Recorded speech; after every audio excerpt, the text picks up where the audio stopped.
Hey everyone, HappyDude here, and thank you for watching. So, my Thunderbird 1 rocket from Aoshima in scale 1/144 is finally done.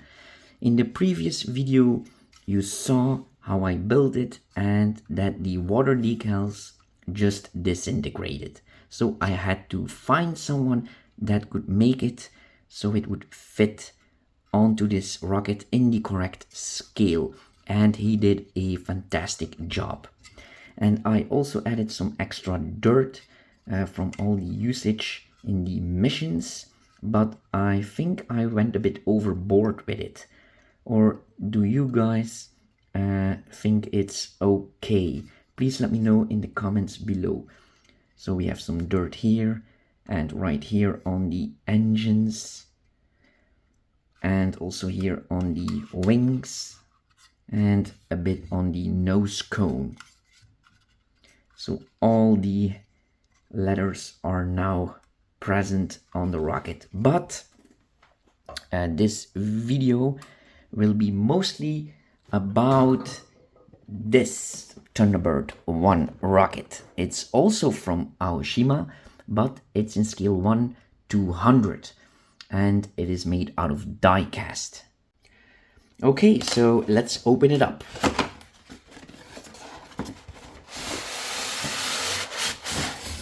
Alrighty then, let's see what's inside the box. Okay, so we have the platform right here.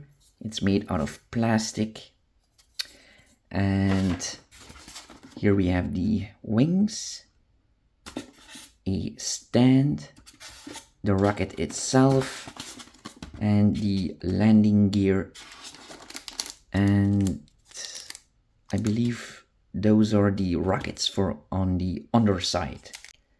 Okay, let's take the rocket out.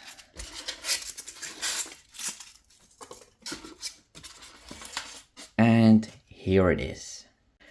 So as you can see, it is very detailed. The wings can also fold in and out, and it is a very smooth operation. Oh yes.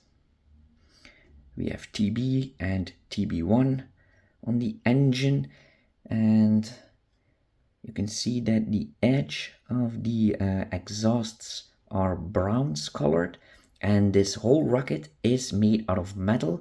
It's pretty heavy. Let me show you the weight. So my big 144 scale Thunderbird 1 weighs 68 gram or 2.4 ounce, and the 200 scale Thunderbird 1, wow, 7.7 ounce or 218 gram. So as you can see, that's a pretty big difference. Now let's put the little wings on there. I believe they will just click in.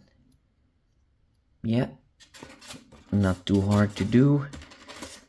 No glue is necessary. You just push them in and that's it. And they don't fall out. Okay, done. And now it looks like Thunderbird 1. Now one thing that I noticed is this. You see that wobble? You cannot put it on flat on any surface.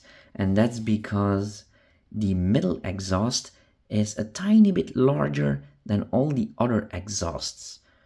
That's not really smart to do, because now it will always wobble, even if you put it on the platform, because you see we have 4 holes here, but there's no hole in the middle, so it will be even worse on the platform.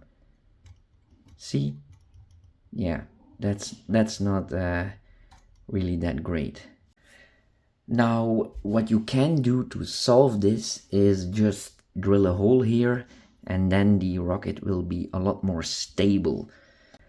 Now there's one extra wing in the box right here, and this one has little wheels on the bottom. So if we replace that little wing, we can put the rocket on its belly. Let's try it out. Okay, it fits. And then we also have to put the landing gear here. Now it's not very easy to put them in.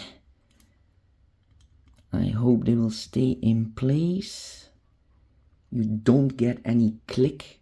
It's also not magnetized. The wings are made out of plastic.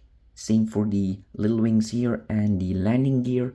It's only the body that is made out of die casts. So will it stand on its own? Ooh, no. That's very, very unstable. Yeah, you will need this piece right here. Otherwise, it will fall. So I think it has to go here. So let's see. Yeah, now it stands. And this is how it looks on eye level. Not really like in the show, but this just proves how ridiculous the design of the rocket is.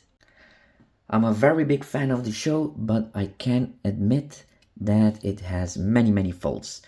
For instance, this landing gear would never fit inside the wing, so this rocket would never be able to land.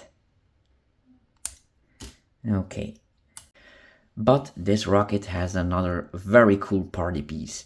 This little hatch here can actually open, but it isn't easy. You have to have long fingernails or something very small and made out of plastic to not damage the rocket. And look what's inside there. The little drone from the show. Look how small it is. Cute. Okay, let's put that back in there before we lose it. In you go. Boop. Okay, and now close. Yeah, it's closed. And then on the bottom, we also have a little hatch here. Let's see if we can open it. No, it doesn't work with my fingernails. I will have to use the back side of this little knife here that isn't sharp. Click, and then the little gun pops out. Very cool, but it would be a lot better if it had a little button here so it can jump out. This isn't very practical and it can damage the paint on the rocket. And then we also have a little hatch here, and this has a tiny little opening here, so you can do it with a little screwdriver, I hope. Yeah, we got it. Okay, and this is where the rockets fit in. There we go. Yeah, and this is a lot easier to remove. Okay. And here you can see the difference with the 144 scale model. As you can see, it's a pretty big difference. The 200 scale is 18.5 centimeters high, and the 144 is 24.5 centimeters high. So which one do you guys prefer? I prefer the size of the 144 scale, but I just need to repaint it a little bit.